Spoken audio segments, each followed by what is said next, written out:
Io ho chiesto ai padri sinodali di parlare con franchezza e coraggio e di ascoltare con umiltà, ma dire tutto che avevano nel cuore, con coraggio.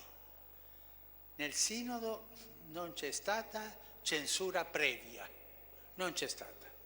Ognuno poteva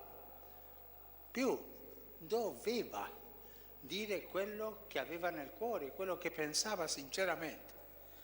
Ma padre, questo farà discussione. È vero, abbiamo sentito come hanno discusso gli apostoli.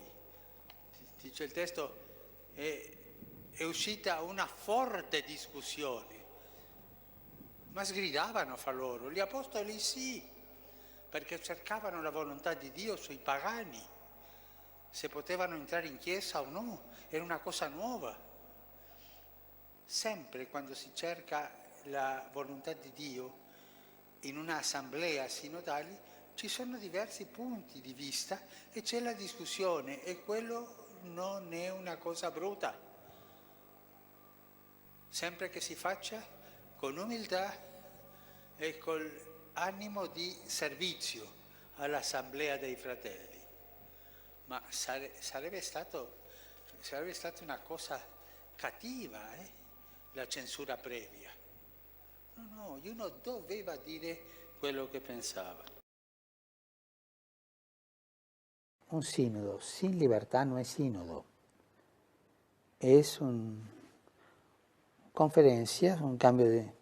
El sínodo es un espacio protegido en el cual pueda trabajar el Espíritu Santo. Y para eso la persona tiene que ser libre. Por eso yo me opongo a que sean publicadas las cosas que dice cada uno con nombre y apellido. No. Que no se sepa que lo dijo él. Que se sepa lo que se dijo, sí, no tengo problema. Pero no quién lo dijo. De tal manera que se sienta libre para decir lo que quiere. Tanti commentatori o gente che parla hanno immaginato di vedere una Chiesa in litigio, dove una parte è contro l'altra, dubitando perfino dello Spirito Santo, il vero promotore e garante dell'unità e dell'armonia della Chiesa. Lo Spirito Santo che lungo la storia ha sempre condotto la barca attraverso i suoi ministri, anche quando il mare era contrario e mosso, e i ministri infideli e peccatori. I media hanno fatto il loro lavoro, c'era molto attesa, molta attenzione, e li ringraziamo perché lo hanno fatto anche con abbondanza. Tante notizie, tante.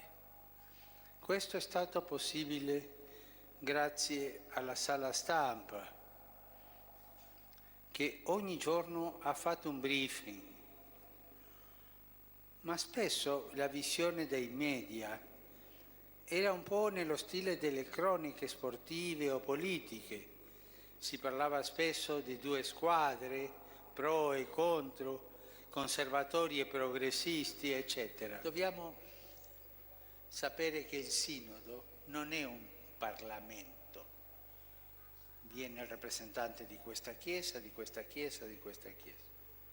No, non è questo. Viene il rappresentante sì, ma la struttura non è parlamentaria, è totalmente diversa. Il sinodo è uno spazio protetto affinché lo Spirito Santo possa operare. Non c'è stato scontro tra fazioni, come in Parlamento, è quello illicito in un Parlamento, ma un confronto tra i vescovi che è venuto dopo un lungo lavoro di preparazione e che ora proseguirà in un altro lavoro per il bene delle famiglie, della Chiesa e della società. È un processo, è il normale cammino sinodale. Tutto è avvenuto con Petro e su Petro, cioè con la presenza del Papa, che è garanzia per tutti di libertà ed è fiducia e garanzia dell'ortodossia.